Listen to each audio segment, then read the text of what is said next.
राधे राधे, हरे कृष्णा। आज हम 7वें अध्याय का महात्म्य जानेंगे, जो कि भगवान नारायण जी ने जो लक्ष्मी जी को सुनाया था। तो आइए हम जानते हैं 7वें अध्याय का महात्म्य। श्री नारायण जी बोले, हे लक्ष्मी। अब 7वें अध्याय का महात्म्य सुनो। एक पटेल नामक नगर था, जिसमें शंकुकर्ण वैश्य रहता था। वह व्यापार करने को नगर के बाहर कहीं परदेश को जा रहा था। रास्ते में शंकुकर्ण को एक सर्प ने डस लिया, जिससे वह मर गया। तब उसने साथी कहा करके आगे को पधारे।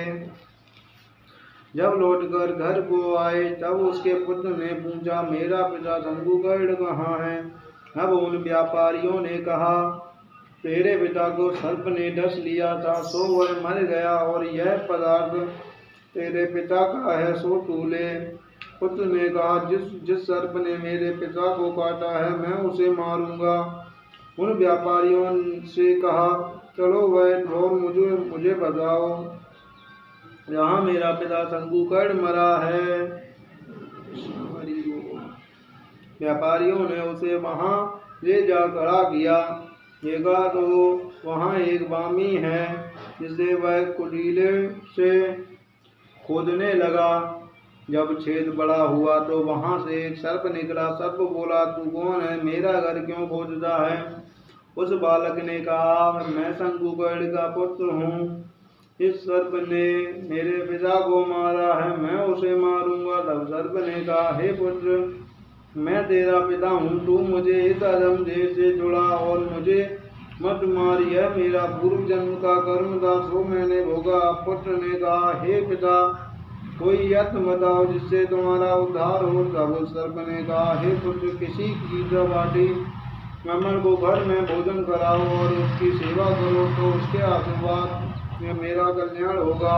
और उस बालक ने अपने घर पर उस नगर में जितने गीता का पाठ करने वाले थे, उन सबको बुलाकर श्री गीता जी के 7वें अध्याय का पाठ कराया और उनको भोजन करवाया तथा जब उन ब्राह्मणों ने आशीर्वाद दिया, तब तत्काल वह अधम देह से छूटकर देवदेही पाकर विमान पर चढ़कर आकाश मार्ग को जाता हुआ अपने पुत्र को धन्य धन्य कहता हुआ वैकुंठ धाम को प्राप्त हुआ। हरे कृष्ण, हरि बोल। यहीं पर 7वें अध्याय का महात्म्य समाप्त होता है। राधे राधे, हरे कृष्ण।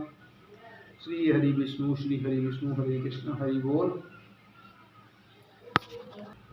राधे राधे, हरे कृष्णा। आइए हम एक भगवद गीता का 5वें अध्याय का 18वां श्लोक का स्मरण करते हैं। विद्या विनय संपरे ब्राह्मणे गविहस्तनि सुने चैव श्रावपाके च पंडिता समदर्शनी। तो भगवान नारायण जी अर्जुन से कहते हैं कि जो मनुष्य विद्वान होगा, जो भक्ति करता होगा, जिसमें विनम्रता होगी, तो वो उसे पता रहता है कि इसमें लिख रहा है विद्या विनय संपन्न। जो विद्या और विनय से संपन्न होगा, तो ब्राह्मण ऐसा होगा, तो वह सब कुछ जानता होगा कि हम सब भगवान के बच्चे हैं। चाहे कुत्ता हो, चाहे हाथी हो, चाहे बैल हो, चाहे बकरी हो, चाहे इंसान हो, चाहे मनुष्य, कुछ भी हो, हम सब भगवान के बच्चे हैं। तो भेदभाव नहीं करना चाहिए। ऐसे लोग सब कुछ जानते हैं और जो विनय विनम्रता भाव के नहीं होते हैं, जिनके पास विद्या और विनय नहीं होता है, तो वो ऐसे लोग विनम्रता भाव वाले नहीं होते हैं। वह अपने आप को श्रेष्ठ मानते हैं।